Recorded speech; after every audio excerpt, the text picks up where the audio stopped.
My name is Dr Ghazvinian.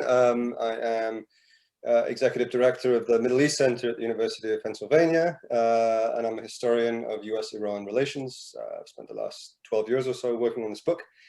It has just come out in the UK and comes out in the US in January, called America and Iran, A History 1720 to the Present. Thank you so much for joining us today, and thank you for writing this amazing book. I got a copy on Sunday, and it's really, really amazing. I love, it's such a readable book for such a massive history, but you can tell that it's written by a very passionate and dedicated historian. So that really comes through. But I'm just so surprised at how readable it is and how it just draws you in from the first page. So thank you for writing it, and congratulations. And I thought, it'd be nice to have a little chat about the book. And I thought the first place we could start was what motivated you to write it, and why this topic? Thank you. And thank you for the kind words about the book. Actually, it means a lot to me to hear you say that, because actually, and we can talk about this if you like, but keeping history readable is something I'm really passionate about, actually, and always have been. So that's something I try very hard to do. In fact, that was probably one of the biggest challenges of the book. I'm not trying to avoid your original question, but one of the biggest challenges No, was it's interesting. how to balance. How to balance. I set out to do three things with this book. One is that I really wanted it to be. I don't want to use the word definitive, but that's sort of really a meaningful, important historical contribution. The other was that I wanted it to be readable and a great kind of story, something that you can kind of give to your uncle who loves history, that actually should have some life and soul in it. And the other was to keep it down to a reasonable length. And I quickly realized that it was only possible to do two of those three things. And that was actually probably the biggest challenge of this book, is trying to find some way to triangulate between those three goals. I realized that very quickly that you could do a book that was really valuable, original scholarship, if you want to call it definitive or whatever, but sort of really putting forward new original ideas, and was kind of readable and told a good story, but it was going to be really, really long. Or you could do a book that was kind of serious and intelligent scholarship and keep it short, but it would be very dry and encyclopedic just by nature, because you have to cram everything in. Or you could weave a great story and keep it kind of short, but it would be sort of superficial. It wouldn't really. It's the kind of thing I could do in 6 months or a year using internet research, and I didn't want it to be any of those things. So it was always a kind of dance. So that was always the struggle, is how to kind of triangulate those different priorities. And what ended up giving was the length. Ended up being really, really long. The first draft of this book was over 1,300 pages. Wow. Wow. Yeah, and that was not intentional. I mean, I set out to write a 300 or 400 page book, and it just kept growing from very early on. I realized this was going to be ridiculously long. I mean, I was 200 or 300 pages in, and I barely got to the kind of late 19th century and the kind of first diplomatic relations, and this was getting out of control. But I had to kind of get to the end of it. So the book was contracted in 2008, and it was originally the due date that the publisher gave me on the contract was January 2010. And I missed that, and I missed it by a long shot. Eventually got a full first draft of them by the spring of 2013, and it was way, way too long. And of course, they very understandably said, this is just, you're gonna have to cut this. And so spent quite a few years actually going back and forth and trying to cut the length. But your original question about sort of how I came to write this book. So I was trained as a historian. I went into, did a PhD in history long time ago. I've always been very, very passionate about wanting to become a professional historian. That was just immediately apparent to me. I loved history, but I found that what didn't appeal to me as much was the professionalization of the field, and the idea of kind of writing highly technical, highly specialized articles that are going to be read by a small number of people. I think that work is extremely valuable, but it wasn't right for me. It just wasn't why I was passionate about history. And so, I decided I was going to finish graduate school, but spend that time cultivating a different career in journalism. So while I was doing my doctorate, I would, go down I did my doctorate at Oxford like you, and I would go down to London every week or so and work for the newspapers or the magazines. I started working part-time for Newsweek, doing sort of Western Europe stories for them. And I loved journalism. I was very passionate about that as well. but found that I had a different problem with that, which is that in some ways it was the opposite issue, which is that you're writing for a very large audience, writing a 1,000-word article that sometimes it can be superficial or maybe to an agenda or what have you. And so I really have tried to be very passionate ever since about the in-between. That's what I really care about, the middle ground between these types of writing, these types of work. I really do believe in the idea of scholars speaking to general audiences, making expertise accessible. That's really what I've been committed to. And, you know, it hasn't always been an easy path because there isn't an obvious path there. There isn't an obvious career path sometimes. You have to carve that out for yourself. Yeah. But I made a decision to do that. Finished my PhD, worked in journalism for a bit. My first book was a straight up work of journalism. It was about African oil politics and reported that story in Africa and so on. But then, you know, wanted to kind of come back into history a little bit, into academic history. You know, I did a postdoc at Penn, and for my next book, I wanted to kind of, I guess, bridge that gap in the other direction a little bit. Always trying to keep one foot in both worlds. And I was thinking about what I could do, and I really also wanted to work on Iran, because even though I'm Iranian by background, you know, I'd actually avoided the topic for most of my adult life. You know, I just didn't want to be another Iranian or Iranian American or whatever, you know, sort of working on Iran. You know, I wanted to do different things. So I'd done British history, actually, and that's what my PhD was in. I was going to ask, actually, what your PhD was on. Yeah. I was going to ask what the PhD was on. I worked on early modern. Oh, that's fascinating. Yeah, no, I worked on early modern British history. Oh, fascinating. Okay. Yeah, although my dissertation was about British travelers abroad from about late 16th and early 17th century, including a strong focus on travelers to the Ottoman and Persian empires. So, right. You know, I've always been interested in East-West encounters. That's not a new area of interest, but so yeah, I thought, you know, I want to write a book about Iran, but I don't know where to begin. And through conversations with my agent, we were kind of exploring possibilities, and you know, I kind of thought, well, no one's really done the full history of Iran and America. I mean, there have been books that have done a very impressive job of that, like James Bill and so on. But they typically start in the 1940s, and there hasn't been one recently. This was back in 2008, and you know, Ken Pollock's book had just come out, but that, you know, the book wasn't. I mean, you know, it's a different kind of history. I have my issues with that. Yeah. Exactly. So I wanted to do something more comprehensive, but that's where the book came about. Okay, that's fascinating, and I think that really comes true. In your introduction, that you mentioned about the history of Iran having two distinctive points: the end or the middle with 1953. So, and you're absolutely right that this was missing, and I think that's why everyone, especially in the Twitter world and among my colleagues and friends, we were very excited about this book because it just hadn't been done. And getting a truly Iranian and American perspective together in one volume just hadn't been done. So that's incredible. And I suppose that leads me to my next question: is the contribution to the field. I mean, on one hand, would you say it's a book of foreign policy? Is it a book of bilateral relations? Is it an East-West exchange? Is it a popular history book, but that can be used as a textbook for universities? Where do you see your book? I mean, in a way, it's all of it. It's all of it, really. I can see how it can be all of it, but I'm wondering what you think. Yeah, it's a story. I think that's really important. I think as historians, we have to tell a story. That's what I've always been really passionate about, and I believe, first and foremost, before you do anything else, identify what is the story. And I think that's something we don't necessarily. I don't know. I don't want to say that that's something that is, you know, is not being emphasized. But I think that it is perhaps not being emphasized enough in kind of graduate historical training. No, I agree. Sort of forgotten maybe the importance of that. Yeah, I agree.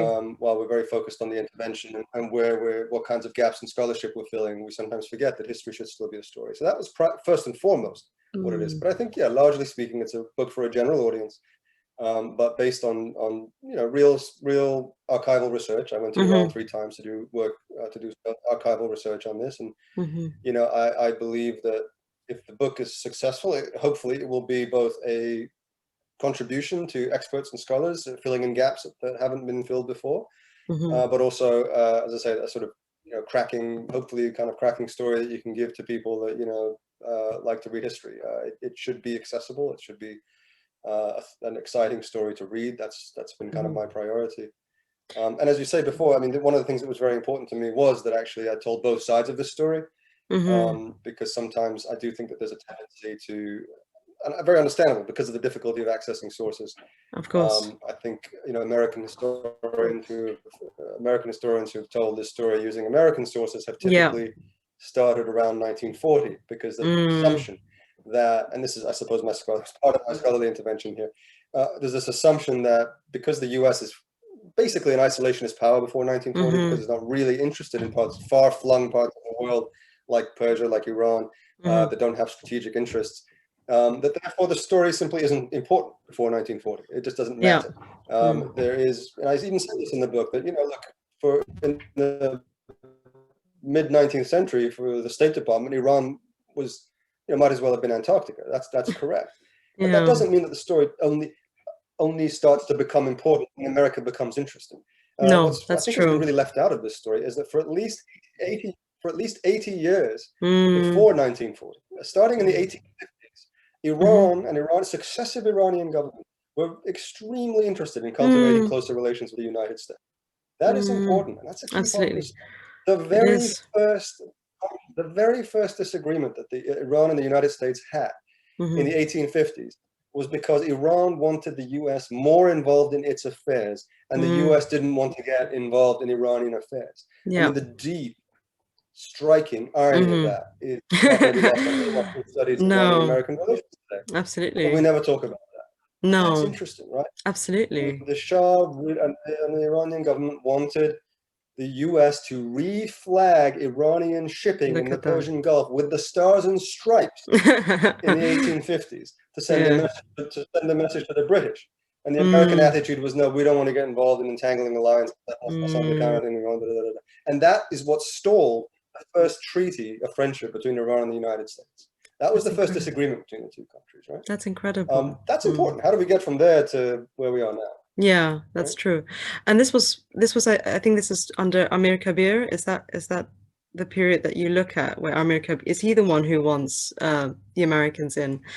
And he's this person we think as, the birth father of modern Iran and sort of Iranian sovereignty. We think of him, but then I never knew that. I never knew that connection with him wanting to bring America in and wanted to look to America for as a country that can also fight the British as well. I just never saw that connection. So that was fascinating to me.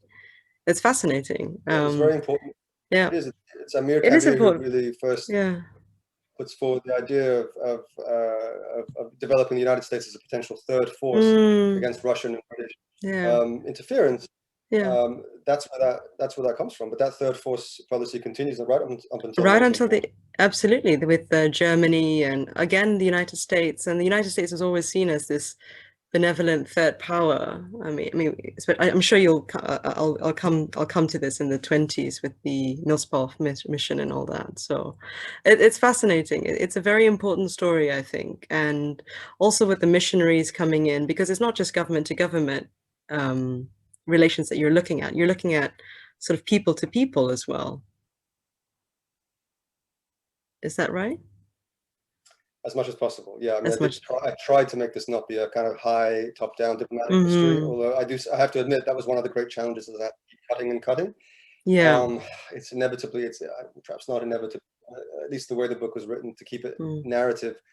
I ended up having to get rid of and cut out things that I would have liked not to have cut out, that were more kind of cultural and people to people and so on. Stuff about archaeology, for example, or, missionaries, so on.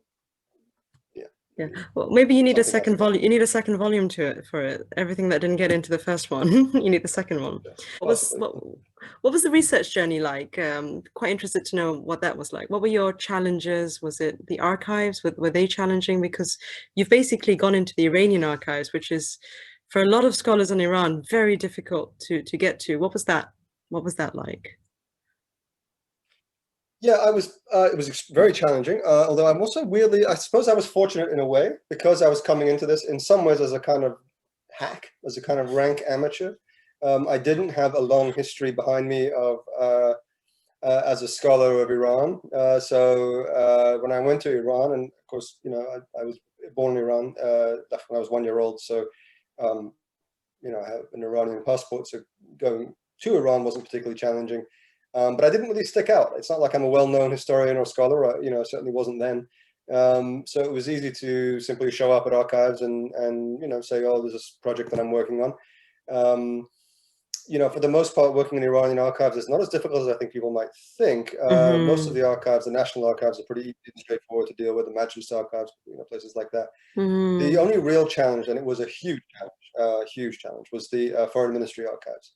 That is a story I could write a whole book about. I mean, that was just day after day after day Wow. of phone calls, and showing up and begging and pleading and running around, getting this kind of paperwork or that kind of paperwork. Oh And gosh. it was a very difficult place to work with a lot of limitations. But in the end, the staff were very friendly and very helpful. I didn't, and I want to emphasize, I wasn't able to do as much work in those archives as I would have liked. I only really got up to about the 1920s, but I did dig up sources that, as far as I was aware at the time, no one else from outside Iran had ever really Mm. looked at. I think that there may have been one or two who have. I don't know, and I don't want to necessarily make that claim, but I think for the most part, Western-based scholars haven't had access to these archives. And they're valuable and they're interesting, and I definitely dug up a lot of really great stuff. Mm-hmm. But that was without question the hardest challenge. The Foreign Interesting. Ministry archive sits up in Tajrish, in the north part of Tehran, Right.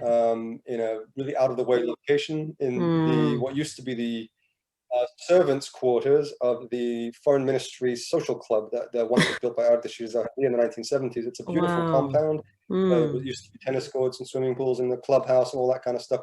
In the corner, there's a little concrete three-story building, sort of a ramshackle building. It was the servants' quarters that now functions as the Foreign Ministry archives, and they have very limited hours. Right. A lot of just a lot of red tape of kind of trying to Mm-hmm. get access. It's not an easy place to work. But I want to emphasize the staff were all very courteous and very That's helpful in the end nice. once I was able to work. I know, I'm sure, I'm sure. And I suppose what was the biggest surprise for you on this research journey?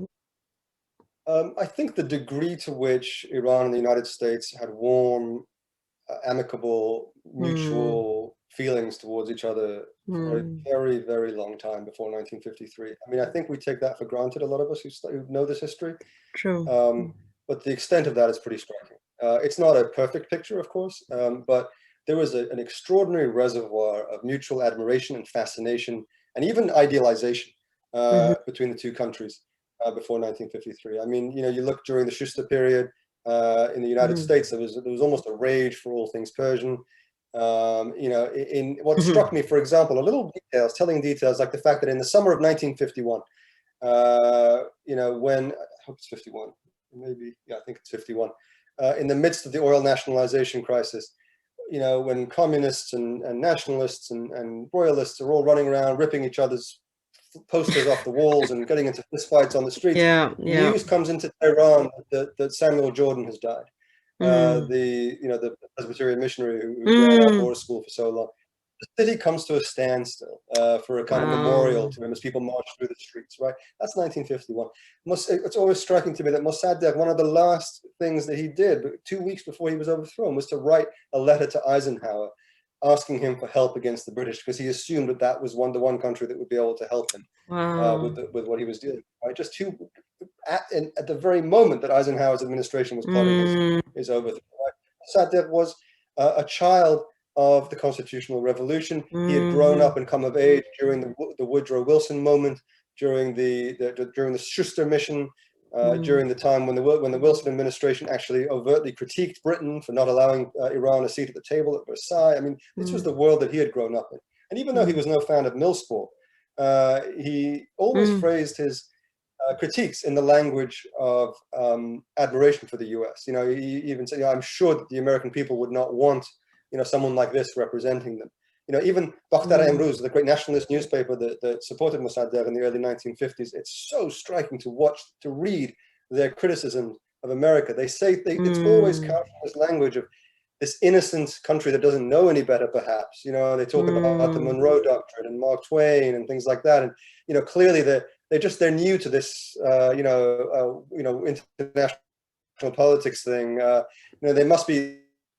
They're probably getting led around by the refusal to believe that America could be a sort of imperialist power, and vice versa. The same thing on the American side. This idealization of Iran, right up until the time of the revolution. Really, I mean, when you look at the big blockbuster film of 1951, I think it was, or 50, The Adventures of Haji Baba. I mean, it's a hugely Orientalist stereotype, but this was still the kind of motif in which Americans operated, right? I mean, there was this kind of Persia, Iran was this kind of mystical Eastern kingdom. It wasn't some sort of evil, threatening force. No, that is actually the majority of the history of these two countries. A sort of mutual idealization and admiration. It hasn't been hostility. That's a recent, I almost want to say, aberration. Incredible. That's amazing. Thank you for taking us through the journey of your book. And I guess on a last note, I mean, especially with the elections and everything, are you hopeful for US-Iranian relations for the future? No, not really. Yeah. It's hard to be. It's hard to be, yeah. Yeah, I mean,